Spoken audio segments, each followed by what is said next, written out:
बस आज इतनी धीरे क्यों चल रही है? तिलक नगर स्टॉप अभी तक आया नहीं है। सुनिए भाई साहब, स्कोर क्या हुआ? 217 पे 4। अरे यार, लगता है इस बार भी इंडिया हार जाएगी। अरे नहीं, जब तक अपना कैप्टन क्रीज पर है ना, तब तक हम जीत सकते हैं। देखते हैं।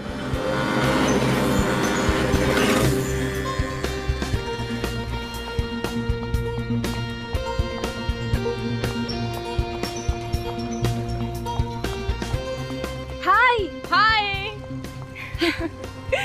आज तू भी लेट हो गई? नहीं यार, मैं तो टाइम पर पहुंच गई थी, पर पता नहीं बस लेट हो गई। थैंक गॉड कि बस अभी तक नहीं आई। पता नहीं आज बस को क्या हो गया, हमेशा तो टाइम पर आ जाती है ना। देखो ना, अब शहर का ट्रैफिक भी इतना दिन ब दिन बढ़ते जा रहा है कि कोई क्या कर सकता है। इसीलिए कहती हूँ बेबी, एक कार खरीद ले।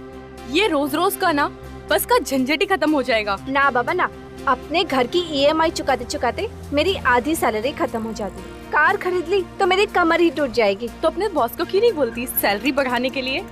वैसे भी वो तेरी किसी भी बात को इनकार कहाँ करते। नहीं, ऐसा कुछ नहीं है। अरे बस आ गई।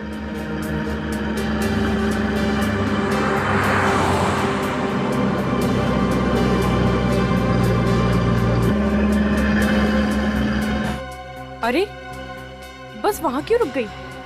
इसका स्टॉप तो यहाँ है ना? पता नहीं, चल के देखते हैं। चल।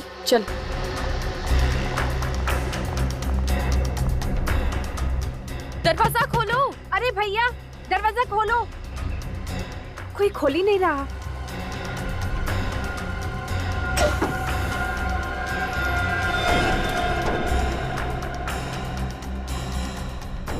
ये बस में इतनी गंदी बदबू कैसी?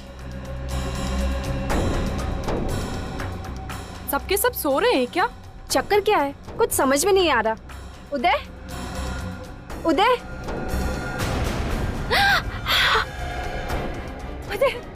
मधु,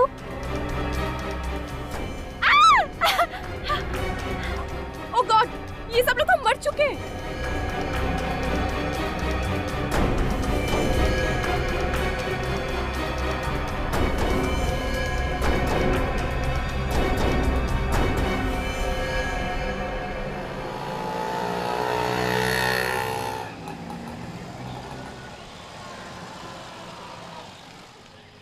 इन मुजरिमों के हौसले दिन ब दिन बढ़ते जा रहे सालू के साहब। एक नहीं, दो नहीं, पूरी की पूरी बस के सभी लोगों को मार डाला उन्होंने। हाँ यार, पता नहीं क्या होता जा रहा लोग। जरा सी बात है, लड़ाई झगड़ा मार काट। Very bad. क्या हुआ, कुछ पता चला? नहीं सर, अभी भी चेकिंग चल रही है अंदर।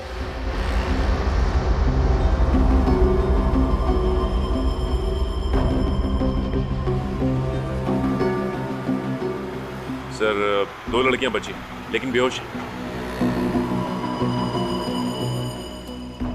अभी कैसी तबीयत है इन लोगों की? सर, इन्हें थोड़ी देर में होश आ जाएगा।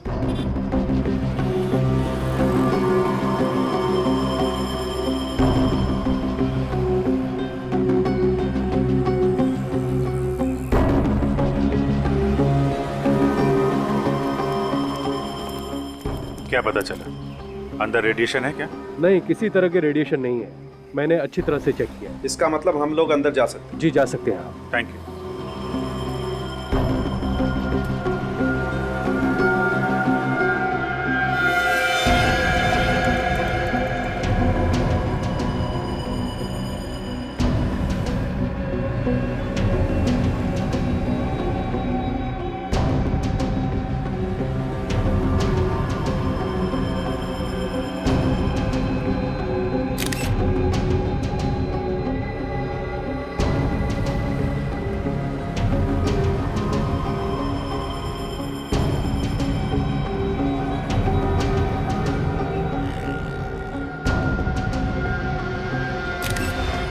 मामला तो जहर का ही लग रहा है सारों के साथ। सर, इतने सारे लोगों को एक साथ जहर दे दिया? मुझे तो लगता है इस बस की हवा में ही कोई जहरीली गैस घुस गई है, जिसकी वजह से सब मर गए। सारों साहब, आपको क्या लगता है कि कौन सी गैस हो सकती है? अब ये तो टेस्ट करने के बाद ही पता लगेगा कि कौन सी गैस है।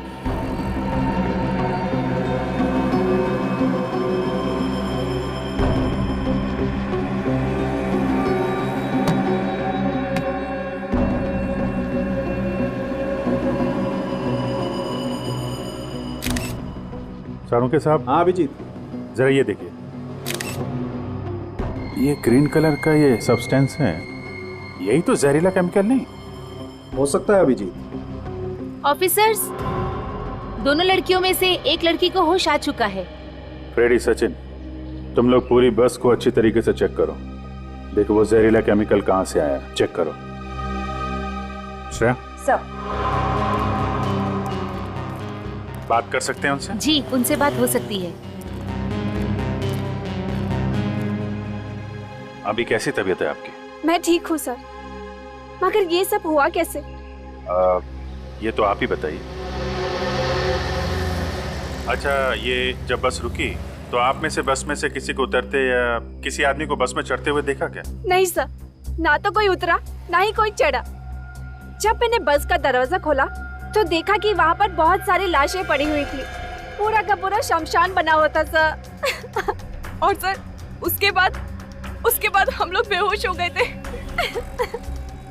ठीक है, थैंक यू वेरी मच। आप इनको हॉस्पिटल ले जाइए।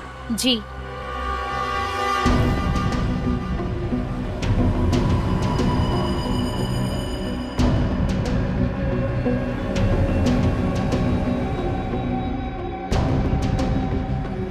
जी डॉक्टर साहब, कुछ पता चला क्या?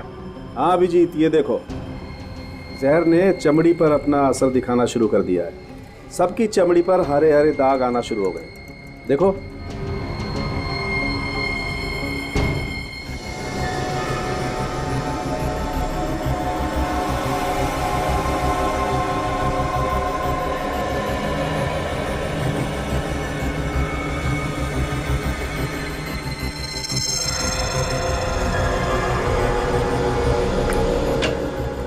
हाँ डॉक्टर साहब, पता चला इतने सारे लोग कैसे मरे?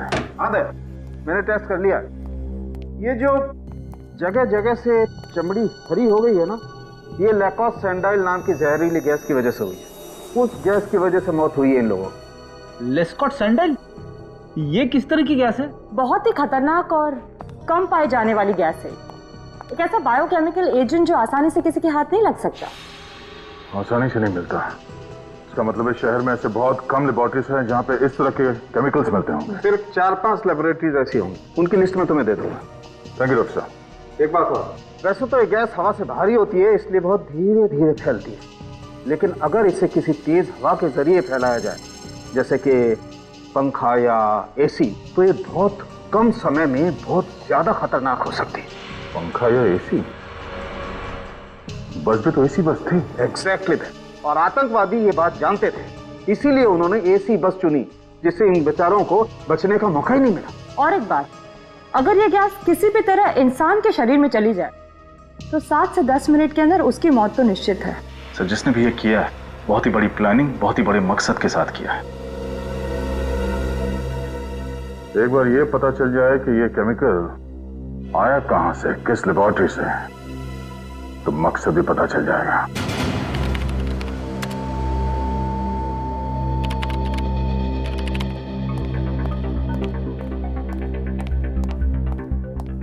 अभिनीत, क्या पता चला? सभी लैब्स को जानकारी भेज दी है, जैसे पता चले वो केमिकल कहां से गायब हुआ है वो लोग हमें इन्फॉर्म कर देंगे। सर मैंने तकरीबन सारे पैसेंजर्स की डिटेल्स चेक कर ली है। किसी का भी आपस में कोई संबंध नहीं है। सभी लोग अलग अलग जगह काम कर रहे थे। कोई बैंकर था, कोई डॉक्टर था, कोई अकाउंटेंट था। अगर एक चीज उन सब में कॉमन थी तो सिर्फ ये कि वो उसी बस में ट्रैवल कर रहे थे। मुझे तो लगता है इसके पीछे किसी आतंकवादी संगठन का हाथ है जो लोगों में दहशत फैलाना चाहते हैं। आतंकवादी संगठन?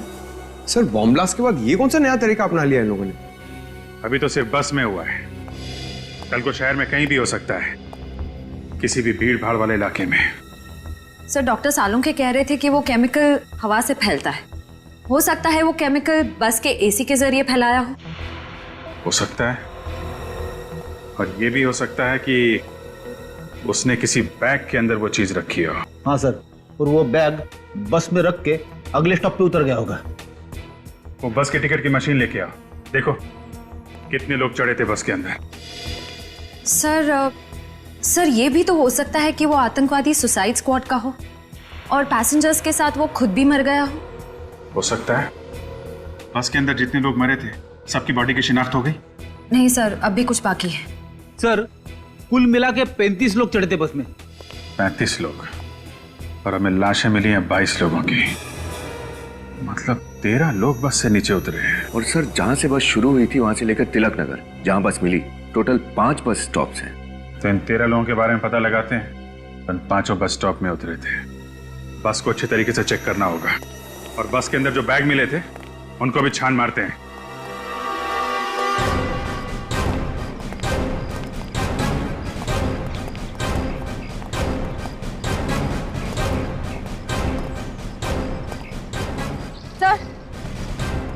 सर ये जतिन है, गाड़ियों के पुर्जे पुर्जे की अच्छी जानकारी है इसे। जतिन, बस का एसी अच्छी तरीके से चेक करो, देखो कोई छड़कानी तो नहीं की गई। Okay sir.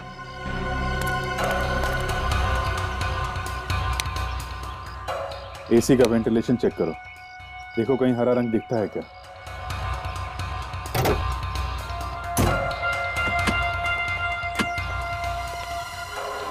सारा सामान ध्यान से चेक करना। 22 लोगों की मौत हुई है, कुछ भी हो सकता है।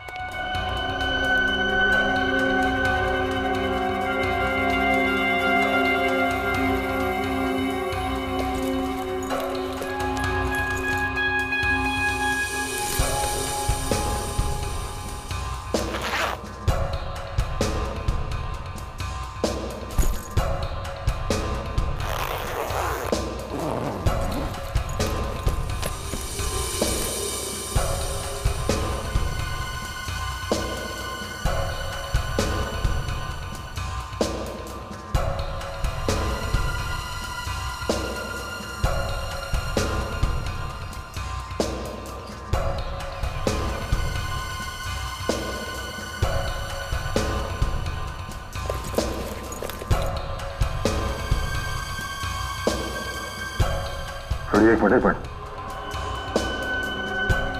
इस परफ्यूम के बॉक्स में ऐसा गड़बड़ हो सकती है। यहाँ देना।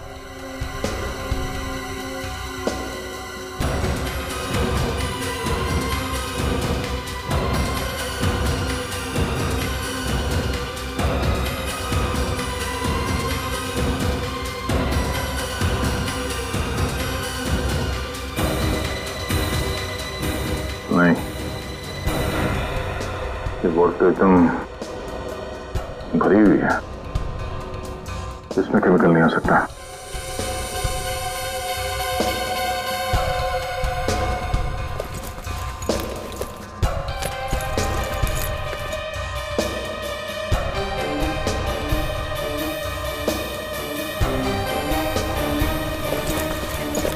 सर, इन बैग्स में तो कुछ नहीं।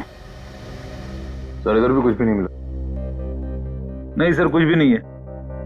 कमाल है, सारा सामान चेक कर लिया पर केमिकल का कहीं कोई नामो निशान नहीं। शायद उस बस में कुछ मिला। सर एसी में तो कुछ नहीं मिला। कमाल है, बस में अगर नहीं है तो वो जहरीली गैस आई तो आई कहां से? वो एयर फिल्टर चेक किया? यस सर, कुछ नहीं मिला उसमें भी। एसी के जरिए अगर वो जहरीली गैस नहीं आई है बस के अंदर, तो फिर गैस आई कहां से?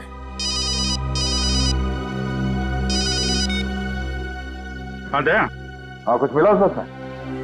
बस में कुछ नहीं मिला। एसी में चेक किया, मगर वो केमिकल कहीं ना कहीं से तो फैला ही है ना। हाँ ठीक है, अगर कुछ पता चलता तो फोन करो मुझे। ऐसा कैसे हो सकता है सर? केमिकल ना तो बस में है और ना ही सामान में, तो फिर ये केमिकल आया कहां से? ये केमिकल आया कहीं आसपास से ही है। अगर ये केमिकल गैस फॉर्म में है तो हो सकता है किसी ने छोटी सी बॉटल में डाल के लाया। तो बैग फिर से चेक करना।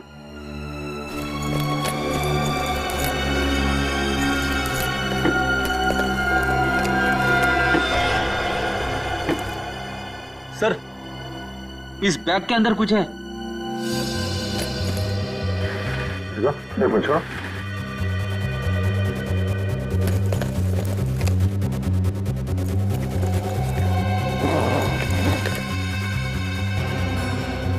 ये देखो,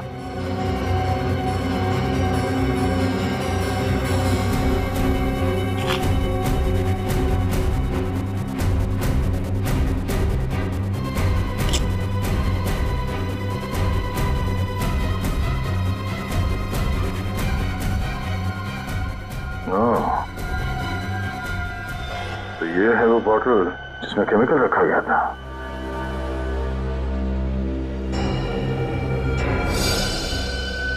तो इस बैग के अंदर भी वो हरा लगा हुआ है सर। सर बॉटल को देख के तो लगता है कि ये एक ऑर्डिनरी बॉटल है और बॉटल के अंदर केमिकल हाथ से डाला गया होगा। सीट नंबर 16 पे कौन बैठा सर?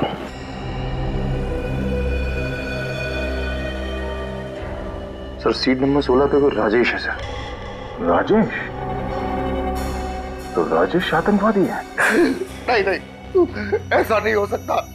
मेरा बेटा आतंकवादी नहीं हो सकता। देखिए, हम ये नहीं कह रहे हैं कि आपका बेटा आतंकवादी है। हम तो सिर्फ ये कह रहे हैं कि आपके बेटे राजेश के बैग में से हमें वो जहरीली केमिकल वाली बोतल मिली। नहीं, जरूर किसी ने ये बोतल मेरे राजेश के बैग में रख दिया होगा। मेरा बेटा तो बहुत सीधा साधा था सर। मेरा बेटा तो सॉफ्टवेयर इंजीनियर था सर।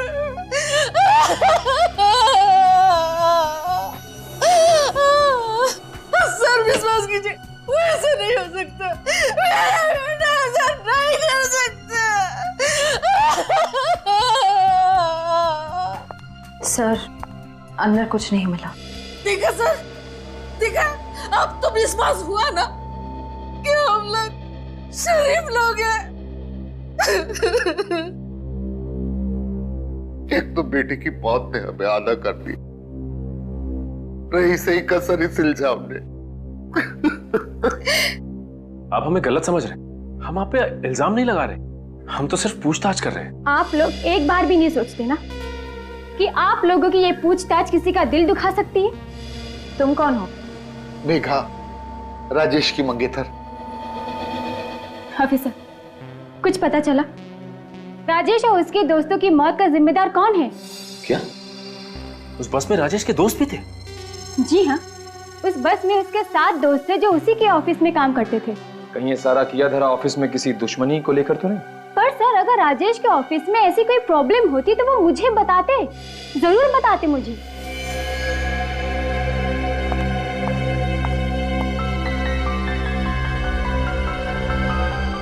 ये अस्थमा का पंप किसका है?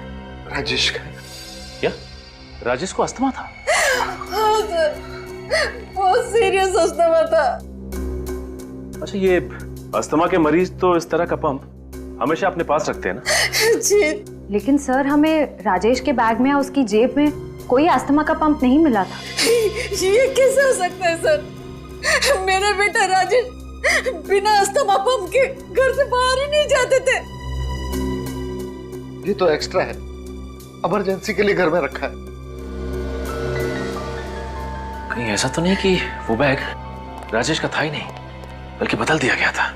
हाँ सर, खूनी बैग बदल कर तिलक नगर से एक बस स्टॉप पहले, यानी कि श्याम नगर के बस स्टॉप पे उतर गया होगा। अभिजीत, अंदाजा बिल्कुल सही निकला।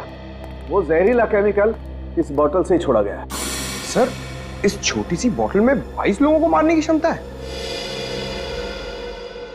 अकल बड़ी की भैंस।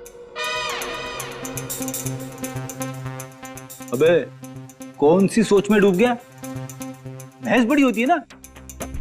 देख, अकल तो छोटे से सिर में भी रह सकती है, मगर भैंस को रखने के लिए इतने बड़े तबेले की जरूरत पड़ती है। सर सही बात है। छुट्टी हो गई, पहले एक था अब 2 हो गए।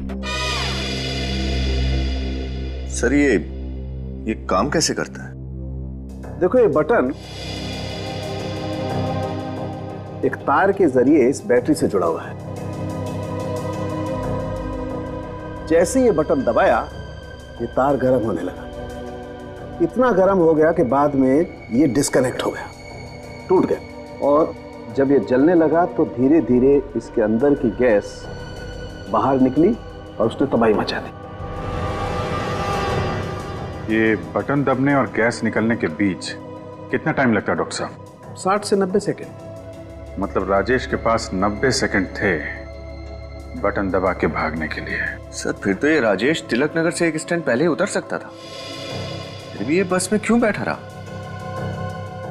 ये राजेश सॉफ्टवेयर इंजीनियर था ना? हाँ सर, किसी MRP कंपनी में काम करता था और महेश नगर में रहता है। सर, मैंने शहर की सारी लैब्स में पता कर लिया, कहीं से भी किसी भी केमिकल की चोरी नहीं हुई।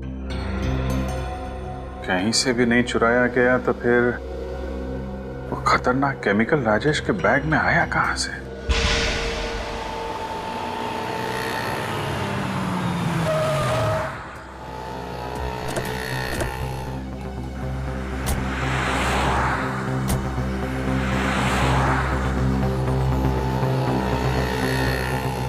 यहाँ आसपास तो कुछ दिख नहीं रहा, ना कोई पान वाला ना कोई चाय वाला।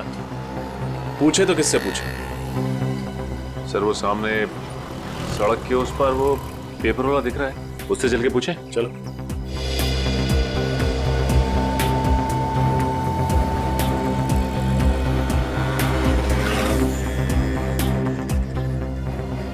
सुनो जरा, तुमने कल सुबह 8:30 से 8:45 के बीच किसी आदमी को इस बैग के साथ देखा था वहां बस से उतरते हुए? 8:30 और 9 के बीच? अरे हाँ साहब, 8:30 और 9 के बीच एक क्या मस्त शूटिंग चल रही थी साहब। अब उसको छोड़ के कोई ये हैंडबैग देखेगा क्या? शूटिंग?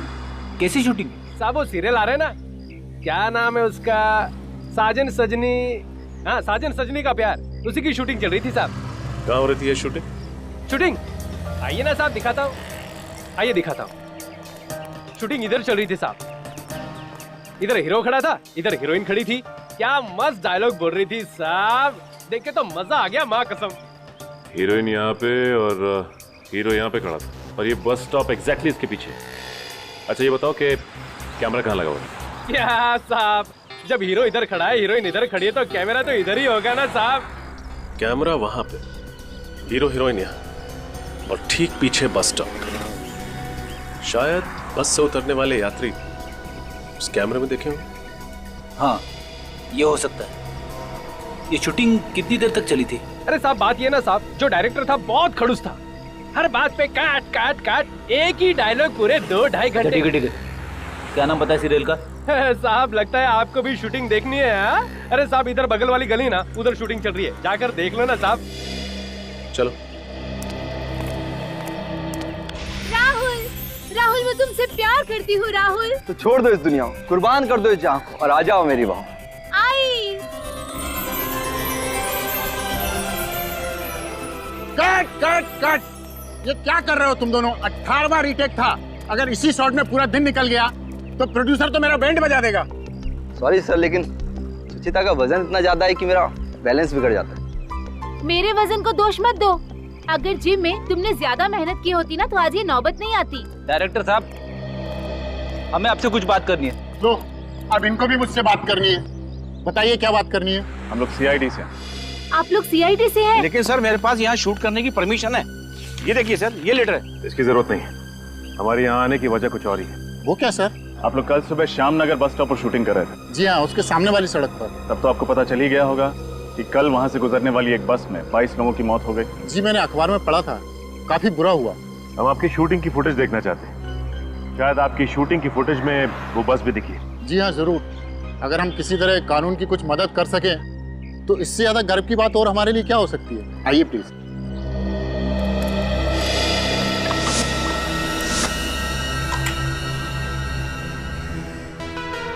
हमारे पास दो ही रास्ते हैं। क्या? या तो हम घर से भाग चलते हैं या फिर आत्महत्या। आत्महत्या? क्या कर सकते हैं? तुम पागल हो गए हो?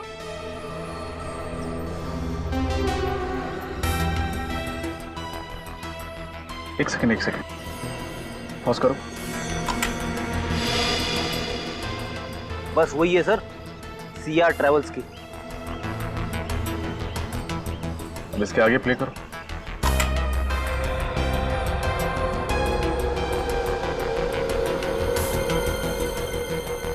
पॉज करो। अरे इसके हाथ में भी बिल्कुल वैसा ही बैग है जैसा राजेश का था।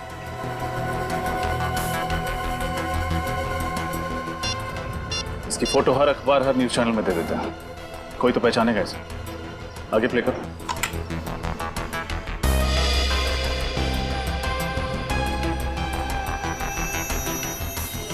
ये आदमी सड़क से गली के अंदर गया हुआ है। चलो गली में चलकर देखते हैं।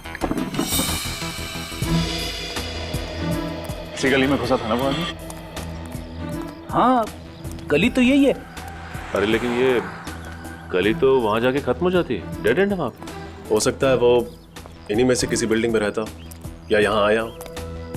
एक काम करो, तुम लोग बिल्डिंग्स पे जाके पूछताछ करो, तब तक मैं रास्ते के आदमी से पूछता हूँ।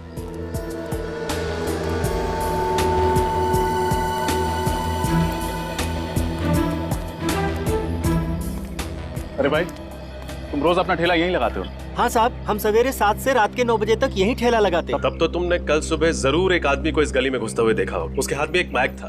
आप CID। कल सवेरे साहब? हाँ, 8:30 से 8:45 के बीच में।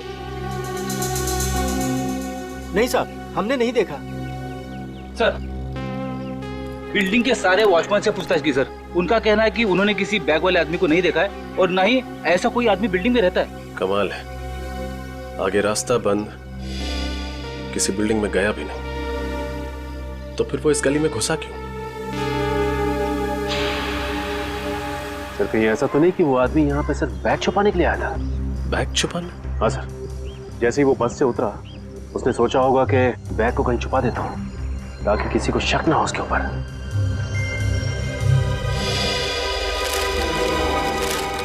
हाँ सचिन, सुनो, कल तुम्हें इस डिब्बे में कोई बैग मिला था? नहीं साहब, कल तो मैं बीमार था साहब, कल मैं आया नहीं था साहब। इसका मतलब कल का कचरा अभी भी इस डिब्बे में ही होगा। चेक करो।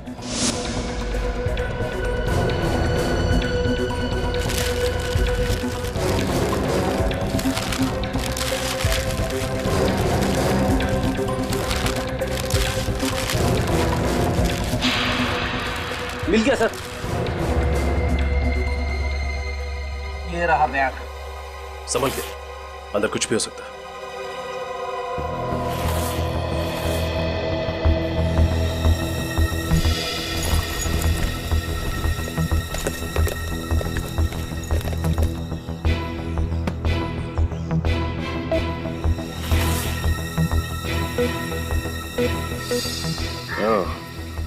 ये रहा राजेश का अस्थमा पंप। ये बैग राजेश का ही है। सर, डॉक्टर तारिका को राजेश के बैग के ऊपर से एक खास आदमी की उंगलियों के निशान मिले। अच्छा, कौन है वो? सर, मुन्ना नाम का पुराना मुजरिम है। 2 साल पहले गन्स की स्मगलिंग में पकड़ा गया था। मुन्ना? पंकज, अपना डाटा चेक करो, निकालो इस मुन्ना का इतिहास। मुन्ना? सर, मुन्ना ने काफी प्लानिंग की होगी इस सब के लिए। राजेश पे नजर रखी होगी और ठीक राजेश के जैसा ही बैग बाजार से खरीदा होगा ताकि उसे बदला जा सके। सर, ये देखिए। सर, स्मगलिंग के अलावा मुन्ना सुपारी लेके खून भी करता है, मगर इसका कोई एड्रेस नहीं है। सर, एक हरिया नाम का आदमी भी काम किया करता था इस मुन्ना के साथ। मैं जानता हूँ इसे, बाद में वो खबरी बन गया। वेरी गुड, फोन लगाओ इस हरिया को, पता ठिकाना मिलेगा इस मुन्ना का। यस सर, ये मुन्ना तो सुपारी किलर है, फिर ये आतंकवादियों के साथ कैसे मिल गया? पैसे को लालच दिया होगा, बन गया सुपारी किलर से आतंकवादी। सर, इस मुन्ना का पता चल गया सर। कहाँ है? पीपटवाड़ी में कहीं अपना अड्डा बना के रखा है इसने। पीपटवाड़ी? इस मुन्ना बेटा को लोरी सुनाने का टाइम आ गया है। मुन्ना एक आतंकवादी है, संभाल के, कुछ भी हो सकता है।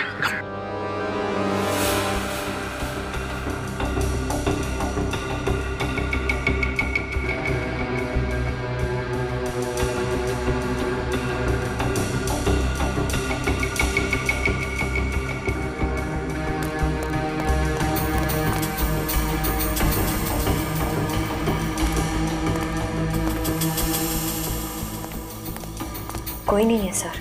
कोई नहीं?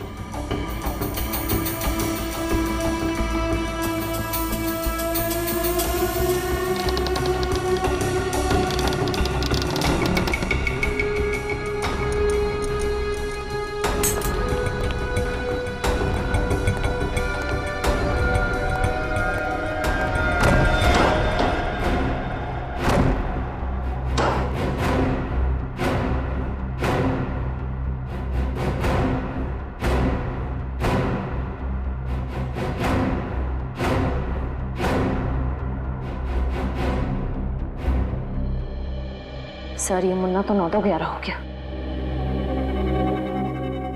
या अपराधी अक्सर अपराध करके अपना ठिकाना बदल लेते हैं। एक काम करो, अच्छी तरह से तलाशी लो, कुछ ना कुछ जरूर छोड़ के गया होगा ये मुन्ना। सर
मिला क्या निकल?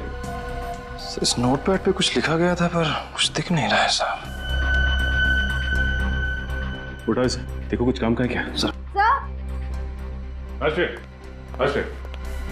सर बस का टिकट मिला है।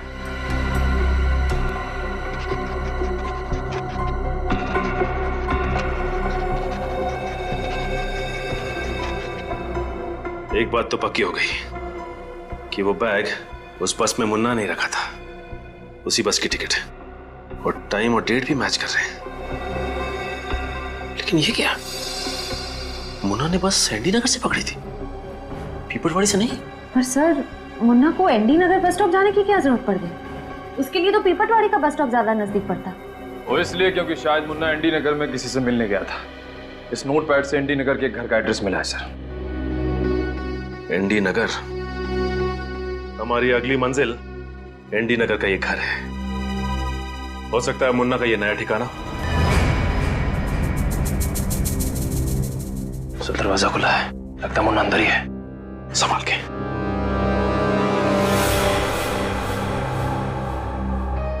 सर शराब की बू आ रही है।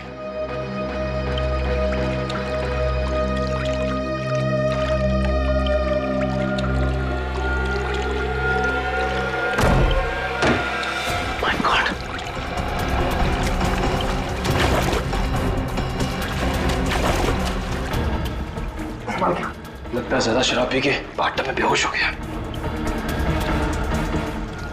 ये बेहोश नहीं है, बल्कि इसकी मौत हो चुकी है। ये तो मुन्ना नहीं है, आखिर ये है कौन? सर इसका नाम सनी है, इसके पास में ये ड्राइविंग लाइसेंस है। सनी? मुन्ना जैसे आदमी के पास सनी का एड्रेस कैसे आया? एक काम करते हैं, पूरे घर को छान मारते हैं, देखते हैं क्या मिलता है।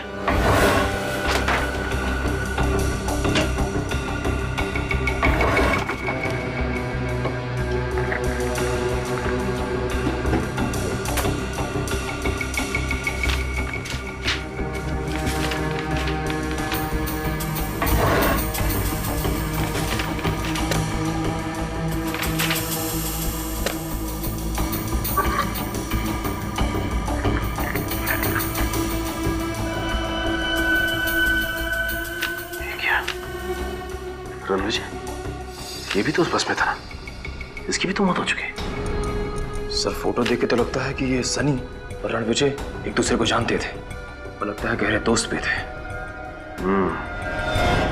ये कितने गहरे दोस्त थे इसके बारे में तो रणविजय के परिवार वाले बताएंगे। सनी और रणविजय बचपन के दोस्त थे। बचपन के दोस्त? हाँ, पांचों ने स्कूल और कॉलेज सब एक ही साथ किया था। पांचों ने? माँ जी आप किन पांचों की बात कर रही हैं? सन्नी और रणविजय के 3 दोस्त और भी थे उस बस में, अमित, उदय और राजेश। राजेश भी इन सबका दोस्त था? इसका मतलब ये कोई आतंकवादी हमला नहीं है, बल्कि कोई तो ऐसा जरूर है जिसने इन सबको ऊपर पहुंचा दिया। किसने मारा है उन बच्चों को? उन बच्चों की तो किसी से कोई दुश्मनी भी नहीं थी। किसी ना किसी से तो दुश्मनी जरूर थी माता जी, वरना खूनी ऐसे ही उनके पीछे नहीं पड़ता। इन पांचों के अतीत के बारे में पता करना होगा हमें। सर, सालुंके सर की रिपोर्ट आ गई। सर, इस रिपोर्ट में साफ साफ लिखा है कि सनी के बाथटब में डूबने की वजह शराब नहीं, ड्रग्स है, जो उन्हें सनी के खून में मिली थी। ड्रग्स? मतलब सनी शराब नहीं पीता था? नहीं। फिर क्या सनी ड्रग्स लेता था? नहीं विनीत, रिपोर्ट में साफ साफ लिखा है सनी को ड्रग्स वाला इंजेक्शन उसे गर्दन के पीछे दिया गया। कोई भी आदमी ड्रग्स लेगा अपने हाथ में इंजेक्शन लगाएगा, बाजू में लगाएगा, गर्दन के पीछे? हुआ कुछ ऐसा होगा कि मुन्ना ने सनी का दरवाजा खटखटाया, सनी ने दरवाजा खोला और अंदर जाने के लिए पीछे मुड़ा तो मुन्ना ने वो ड्रग्स वाला इंजेक्शन उसके गर्दन के पीछे घोंप दिया। सनी बेहोश होकर गिर गया। मुन्ना ने उसे उठाया और बाथटब में डुबो के मार दिया। आसपास शराब छिड़क दी ताकि लोगों को लगे कि ये एक एक्सीडेंटल डेथ है। जिस तरह उस खून को एक्सीडेंट की शक्ल दी गई, ठीक उसी तरह इस बस वाले हमले को आतंकवादी घटना बना दिया उन्होंने। हम सोचते रहे कि इसके पीछे आतंकवादी संगठन का हाथ है, जबकि ये खून है, खून। सनी की मौत हुई 6 से 7 बजे के बीच, मतलब 6 से 7 बजे के बीच सनी का खून करने के बाद मुन्ना एनडी नगर के बस स्टॉप पे पहुंचा और वहां उसने 7:45 बजे की बस पकड़ ली। फिर मौका देख के रास्ते में वो केमिकल वाला बैग राजेश के बैग के साथ बदल दिया। काम हो गया उसका। एक चौंका देने वाली बात पता चली है। क्या बात? सर, 5 साल पहले इस सनी पे खून का इल्जाम लगा था, मगर ऐन वक्त पे गवाहों ने कोर्ट में आने से मना कर दिया और सनी छूट गया। अच्छा, उन गवाहों में कहीं रणविजय और उसके 3 दोस्त तो नहीं थे? हाँ सर, वही लोग थे। ठीक कहा आपने। खून किसका हुआ था? किसी मोनिका नाम की लड़की का। मोनिका? मतलब खूनी मोनिका का कोई दोस्त या रिश्तेदार है जो उसकी मौत का बदला ले रहा है। अब सीआईडी के आने का क्या फायदा? मेरे मोनिका को तो इंसाफ दिला नहीं पाए आप लोग। इसलिए आप आपके पति खून करके बदला ले रहे हैं। ये क्या कह रहे हैं आप? बिल्कुल ठीक कह रहे हैं। जरा बुलाइए उन्हें। कहाँ से बुलाऊं? मर चुके हैं वो। क्या? उनकी भी मौत हो चुकी? जी हाँ। एक बूढ़े बाप के कंधों में इतनी ताकत नहीं होती कि जवान बेटी के अर्थी के साथ कानून की नाइंसाफी का बोझ भी सह सके। जब कानून ने मेरी मोनिका के खूनी को आजाद छोड़ दिया तो वो ये बर्दाश्त नहीं कर पाए, आत्महत्या कर ली उन्होंने। बहुत बुरा हुआ आपके साथ, प्लीज संभालिए अपने आप को। देखिए माँ जी, आपके परिवार के साथ जो कुछ भी हुआ उस बात का बेहद अफसोस है हमें। पहले आपकी बेटी मोनिका और उसके बाद आपके पति। बात दरअसल ये है कि कोई तो है जो मोनिका के खूनी और उसके दोस्तों की जान ले रहा है। क्या? मोनिका का कातिल मारा गया? ये किसने किया? हम भी यही पता लगाने की कोशिश कर रहे हैं। जरूर कोई मोनिका के पास वाला ही होगा। नहीं, लेकिन जो भी ये कर रहा है ना, मेरी दुआएं हैं उसके साथ। कोई तो है जो मेरी बेटी के खून का बदला ले रहा है। वो सिर्फ आपकी बेटी के खूनी को ही नहीं, बल्कि साथ साथ कई मासूम लोगों को अपना शिकार बना चुका है। अब अगर ऐसे आदमी को आप दुआ देंगे, माँ जी, मुझे नहीं लगता कि ये अच्छी बात होगी। माँ जी, मोनिका का कोई भाई है? जी नहीं, वो हमारी इकलौती संतान थी। तो हो सकता है कि आपकी बेटी मोनिका किसी से प्यार करती हो? हाँ, वो और संजय एक दूसरे से बेहद प्यार करते थे। शादी भी होने वाली थी उनकी, पर वो तो बहुत नेक लड़का है, वो ऐसा नहीं कर सकता। वो कितना नेक है वो तो हम पता कर ही लेंगे। संजय, ये क्या बकवास कर रहे हो मुन्ना तुम? सारे पैसे मैं तुम्हें दे चुका हूं ना। संजय साहब, सारे नहीं, आधे पैसे। क्या मतलब? मतलब वो सारे पैसे 4 लोगों को मारने के लिए दिए गए थे। उनके साथ 18 लोग और मारे गए। उनका क्या? वो क्या मुफ्त में मारे गए? देखो मुन्ना, ये तो सरासर बेईमानी है। बेईमानी के धंधे में ईमान ढूंढ रहे हैं। मुझे पैसे चाहिए, पैसे। देखो मुन्ना, तुम्हें शुरुआत से पता था कि प्लान के हिसाब से बस में जितने भी लोग होंगे वो सबके सब मारे जाएंगे, ताकि वो 4 दोस्त मारे जा सके। अब पुलिस को ये एक आतंकवादी हमला लगे। अब मेरे पास और पैसे नहीं है, तुम प्लीज यहां से जाओ। ठीक है, कोई बात नहीं, सारे सबूत हैं मेरे पास। पुलिस को तुम तक पहुंचने में ज्यादा टाइम नहीं लगेगा। तो तुम मुझे ब्लैकमेल कर रहे हो? देखो ये सही नहीं है। क्या सही है और क्या गलत, ये तो पहले सोचना चाहिए था। ठीक कहा, मुझे पहले ही सोचना चाहिए था।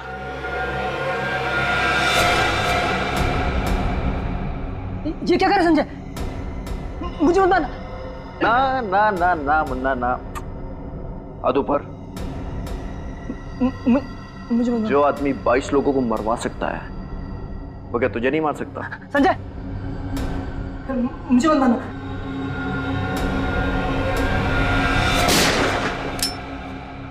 सीआईडी,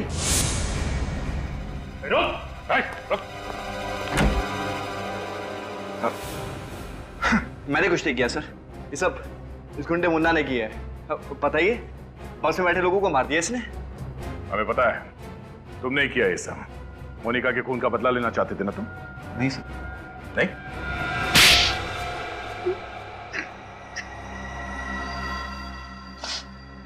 हाँ, मैंने किया है सब। क्या करता मैं? उन्होंने मुझसे मेरा प्यार, मेरी जिंदगी, मेरी मोनिका को मुझसे छीन लिया। शादी होने वाली थी हमारी। खून का बदला खून, ये कहाँ का इंसाफ है? तुम अपने बदले की भावना में यह भी भूल गए कि जिन लोगों की जान तुमने ली वो भी किसी की जिंदगी थी, वो भी किसी का प्यार। इस सब मैंने इस अंधे कानून की वजह से किया है। खुली को बाइज्जत किया कर दिया उन्होंने। क्या करता मैं? इसलिए मैंने उनको सजा दी। सजा तुमने दी, वही गलत किया। कानून के ऊपर भरोसा करते, सच को सामने लाने की कोशिश करते तो शायद मोनिका के खूनी को सजा हो जाती, लेकिन अब तुम दोनों को सजा होगी, वो भी फांसी।